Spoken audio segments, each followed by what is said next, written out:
और उसमें हमने पहला जो स्तंभ रखा था, हम 4 स्तंभ पे काम करते थे।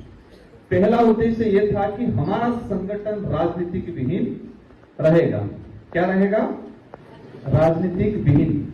हमारा संगठन का कहीं भी पदाधिकारी राजनीतिक में इंटरेस्ट नहीं लेगा। पहला उद्देश्य। वो पहला स्तंभ इसलिए रखा क्योंकि दिमाग में क्या था कि राजनीति गंदी होती है। शायद आपके भी दिमाग में होगा नहीं, थोड़ा थोड़ा है ये। हमारे सबके दिमाग में यही था कि राजनीति गंदी होती है, इसलिए हमारा संगठन राजनीतिक से दूर रहेगा। अब संगठन के आधार पर जिन मुद्दों पे हमने काम किया, हमने ऐतिहासिक शुद्धिकरण का काम किया। क्या किया? ऐतिहासिक शुद्धिकरण। मतलब हमारा जो इतिहास है, उस इतिहास पे जो कलम चढ़ाया, मॉडिफाई किया गया, उसका शुद्धिकरण का काम किया। बिरसा मुंडा का जो इतिहास है, तिलका मांझी का इतिहास है, इधर हम मध्य प्रदेश में जाते हैं तो टाटा मामा का जो इतिहास है, इस तरह के हमारे वहां के जो लोकल, जो आजादी से पहले जो फ्रीडम फाइटर रहे थे, उनके इतिहास का शुद्धिकरण का काम किया। तो जैसे इतिहास का शुद्धिकरण का काम किया तो आदिवासी विरोधी मानसिकता वाले लोगों ने हम पे अटैक करना शुरू किया, मतलब वैचारिक रूप से अटैक। सेकंड नंबर, फिर प्रशासन के द्वारा अटैक करना शुरू किया। हमने आदिवासी सांस्कृतिक शुद्धिकरण का काम किया। आदिवासी समुदाय की भक्ति परंपरा, आदिवासी समुदाय की धार्मिक व्यवस्था शुद्धिकरण का काम किया।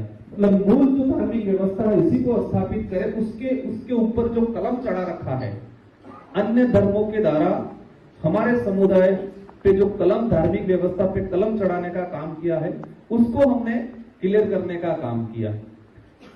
तीसरे चौथे नंबर पे संवैधानिक अधिकार।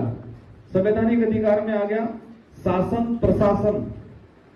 शासन में रिजर्वेशन, प्रशासन में रिजर्वेशन, शासन में मतलब नौकरियों में रिजर्वेशन, सॉरी प्रशासन में, शासन में मतलब सरपंच से लगा के एमएलए एमपी में रिजर्वेशन।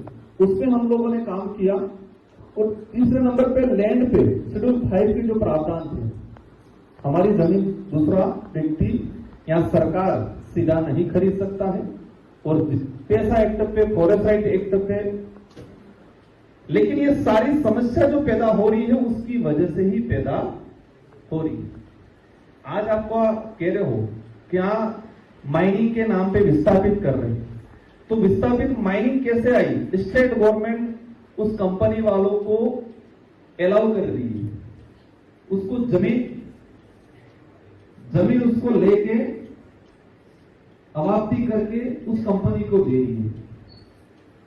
आप बैठे हो जमीन पे, तो आपको जबरदस्ती आपका छोटा मोटा मुआवजा लालच दे के आपको उठा के दे दिए। अगर सरकार नहीं चाहे तो आपके इलाके में जो जल जंगल जमीन की जो समस्या आ रही है वो होगी क्या? लेकिन फिर भी राजनीतिक गंदी है। तो बातें अनेक हैं। अब ये सारी जो समस्या है, उस समस्या का समाधान क्या है? और एक चीज हमें थोड़ा ये मानना पड़ेगा कि जो समस्या आ रही है, क्या आदिवासी समुदाय पे ही ज्यादा आ रही है, अन्य समुदाय पे भी आ रही है? कंफर्म है? छत्तीसगढ़ के आदिवासी पे आ रही है कि मध्य प्रदेश, झारखंड, राजस्थान, असम, त्रिपुरा सब जगह आ रही है?